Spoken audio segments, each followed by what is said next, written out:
गुजरात है ये, आपका गुजरात है ये, हमारी परिकल्पना का गुजरात है ये, जहां पर हमारे राज्य के कर्णधारों ने ये सोचा था कि महात्मा गांधी का नाम लेकर गुजरात में शराबबंदी का कानून लागू कर दिया जाए। ये तुगलकी फरमान बनकर ही रह गया, क्योंकि जिस गुजरात पुलिस की जिम्मेदारी थी गुजरात में शराबबंदी लागू करवाने की, उस गुजरात पुलिस ने एक पुलिस या माफिया को जन्म दे दिया। और इस माफिया के तहत कई पुलिस अधिकारियों की चांदी कट रही है, राजनेताओं की चांदी कट रही है, भुगत रहे हैं तो गुजरात के लोग, भुगत रही है तो गुजरात की आर्थिक व्यवस्था। आइए नजर डालते हैं आंकड़ों पर, आइए कई रिपोर्ट्स पर नजर डालते हैं। आप देख रहे हैं संवाद, मेरा नाम है विवेक सिंह राजपूत और यह है एपिसोड 4, प्रोहिबिशन इन गुजरात में। और आगे बढ़ने से पहले संवाद को YouTube पर लाइक करना ना भूलें, सब्सक्राइब करना ना भूलें और अपने कमेंट्स इनबॉक्स में जरूर डालें। गुजरात स्टेट से इंप्रेस होके कुछ हमारे इंडियन स्टेट्स ने यह सोचा कि क्यों ना हम भी हमारे पर्टिकुलर स्टेट में अल्कोहल प्रोहिबिशन को इंपोज कर दें। परंतु कुछ ही सालों के अंदर एक स्टेट केरला ने अपना जो अल्कोहल प्रोहिबिशन इंपोज किया था उसे लिफ्ट कर दिया। बिहार ने नहीं किया, बट बिहार के कुछ ऐसे बाहर रीजंस आ रहे हैं जिनको सोच के हम सब हंस पड़ेंगे। बिहार पुलिस स्टेशन का यह कहना है कि हमारे पुलिस स्टेशन में से जितनी भी अल्कोहल सीज होती है, जितना भी अल्कोहल पकड़ा जाता है, इलीगल अल्कोहल जो होता है, वो जो पी जाता है वो ना ही कोई इंसान है ना ही कोई पुलिसमैन है, परंतु वो एक चूहा है। जी हाँ, आपको ये लग रहा होगा कि कितना लीटर पिएगा चूहा, 1 लीटर, 2 लीटर, 10 लीटर? जी नहीं। बिहार पुलिस का यह कहना है कि हमारे पुलिस स्टेशन में से कोई अगर अल्कोहल चोरी कर रहा है तो वो है चूहा, और लगभग 9 लाख लीटर्स ऑफ अल्कोहल हर साल बिहार में से रैट अल्कोहल चुरा ले जाते हैं। अगर आपको पता हो तो नागपुर में पहले एक ऐसा इंसिडेंट हुआ था जहां पे नागपुर पुलिस स्टेशन में से पुलिस वालों ने यह बोला था कि हमारे पुलिस स्टेशन में से चूहों ने लगभग 25 किलो मैरिजुआना, जी हाँ, गांजा, चरस जो बोलते हैं, वो चूहे लेकर चले गए।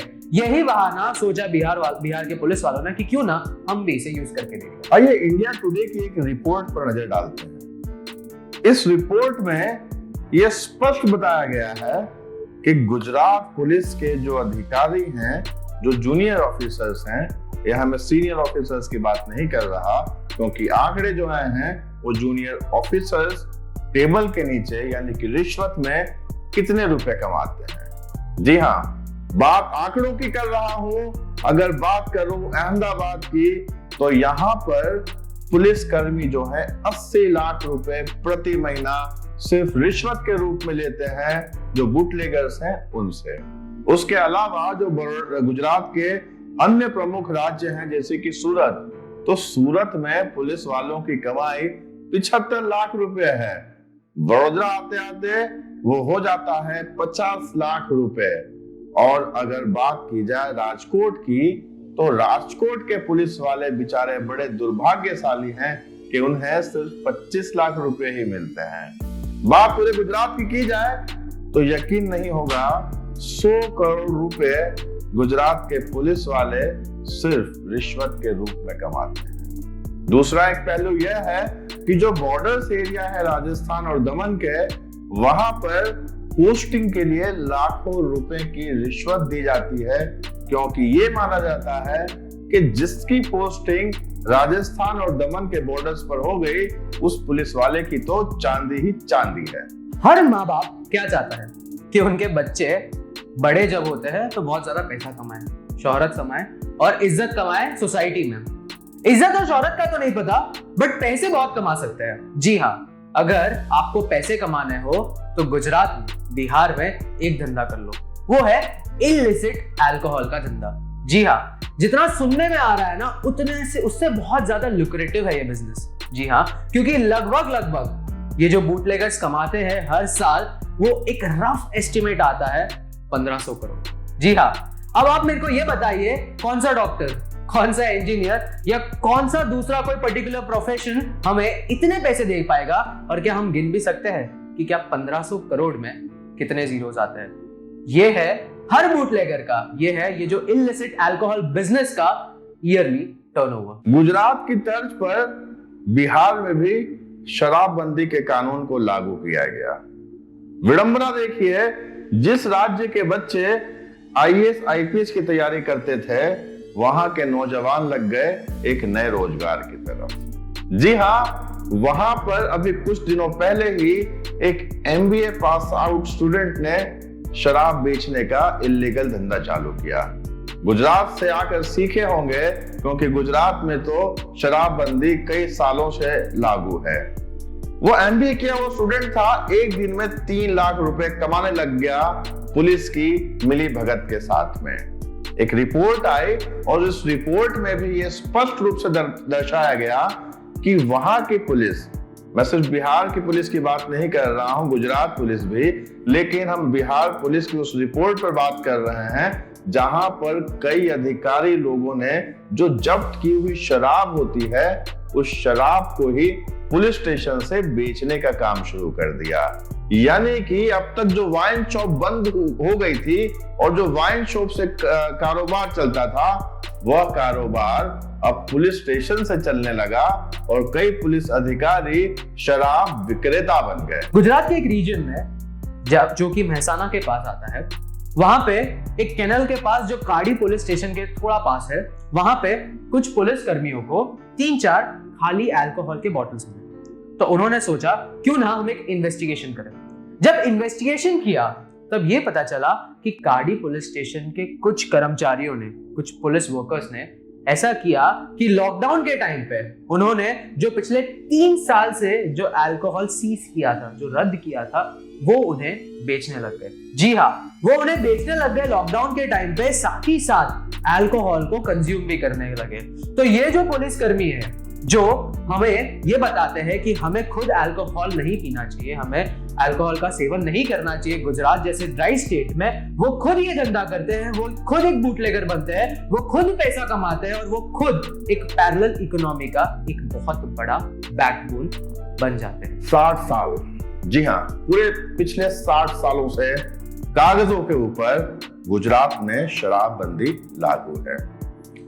पुलिस ने कई अनोखे तरीके इजाद कर रखे हैं कमाई के। जी हाँ, जो बुटलेगर के थ्रू रिश्वत आती थी वह तो एक अलग ही बात है, वह एक अलग सेगमेंट है।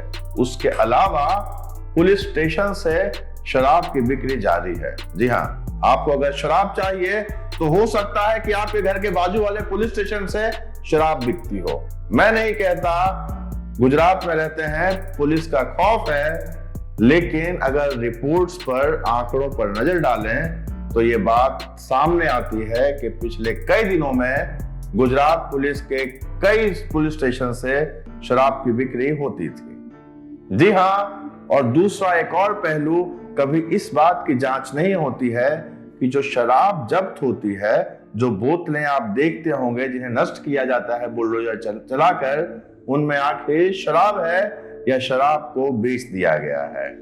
क्योंकि अगर रिपोर्ट्स की माने तो जो शराब पुलिस स्टेशन से चोरी होती है, यानी कि जो पुलिस कर्मी बेच देते हैं, वो शराब आखिर उनका पूरा जो खाता है वह किस तरह से मेंटेन होता है। एक लॉ का फ्रेमिंग क्यों होता है? बहुत ही सिंपल रीजन है कि हम जैसे normal layman, citizen of that particular country और पर्टिकुलर स्टेट और particular region abide by the same, और वो अबाइड करे उसके लिए एक particular section of the society को काम सौंपा जाता है, और वो है पुलिस कर्मियों का काम कि वो देखे कि हमारे गुजरात स्टेट में ना ही अल्कोहल को कंज्यूम किया जाए, ना ही अल्कोहल बिजनेस को ग्रो कर सके और ना ही अल्कोहल को कोई बेच सके। बट यहाँ पे तो कुछ और ही हो रहा है। जो एक पर्टिकुलर लॉ है, गवर्नमेंट ये मानती है कि हम नॉर्मल सिटीजन को अल्कोहल कंज्यूम नहीं करना चाहिए, परंतु गवर्नमेंट ये नहीं देख पा रही कि ये जो अल्कोहल कंजम्पशन है, ये जो अल्कोहल का बिजनेस है, या जो ये पैरेलल इकोनॉमी है, उसे सपोर्ट करने का जो मेजर बैकबोन जाता है वो खुद गवर्नमेंट के कर्मचारी है, वो खुद हमें और आपको बचाने वाले पुलिसकर्मी है, और वो खुद इस धंधे में से इतना पैसा कमाते हैं कि हमारे जो टैक्स के पैसे हैं, हमारा जो स्टेट जिसे आगे फ्लरिश होना चाहिए, वो कहीं ना कहीं रुक जाता है। तो हम ऐसे लॉस क्यों ही बनाते हैं जिसको प्रैक्टिकल लाइफ में अगर हम एग्जीक्यूट कर सके वैसा हो ही ना, और प्रैक्टिकली हम उसे कभी ला भी नहीं सकते हमारे normal day to day life. मैं हूं प्रशांत नायर, मेरे इस एपिसोड में मेरे साथ जुड़े थे विवेक सिंह राजपूत। हम इस पर्टिकुलर मुद्दे के बारे में बात करते रहे, क्योंकि हम जब बात करते हैं, हम बात करते हैं सिर्फ और सिर्फ फैक्ट्स, हम बात करते हैं फिगर्स और हम बात करते हैं स्टैटिस्टिकल डेटा की, और हम इमोशन से नहीं बात करते। हम आगे भी प्रोहिबिशन इन गुजरात के बारे में और भी चर्चा करते रहेंगे और भी पहलुओं के बारे में बात करते रहेंगे प्रोहिबिशन इन गुजरात की, और आपके सामने सही सच जो है वो लेकर आने में कोई कसम नहीं छोड़ेंगे। संवाद को YouTube पे लाइक, शेयर और सब्सक्राइब करना बिल्कुल ना भूले। अपने जो कमेंट्स है, अगर आप हमारे व्यूज के साथ सपोर्ट करते हैं तो आप हमें कमेंट सेक्शन में जाके बताइए, और अगर आपको कहीं लग रहा है कि हम गलत हैं या हमारा कोई मुद्दा सही नहीं है तो हमें logically with full arguments, with full facts and figures हमें कमेंट सेक्शन में पिन कीजिए। संवाद के साथ जुड़े रहिए। नमस्कार, जय हिंद।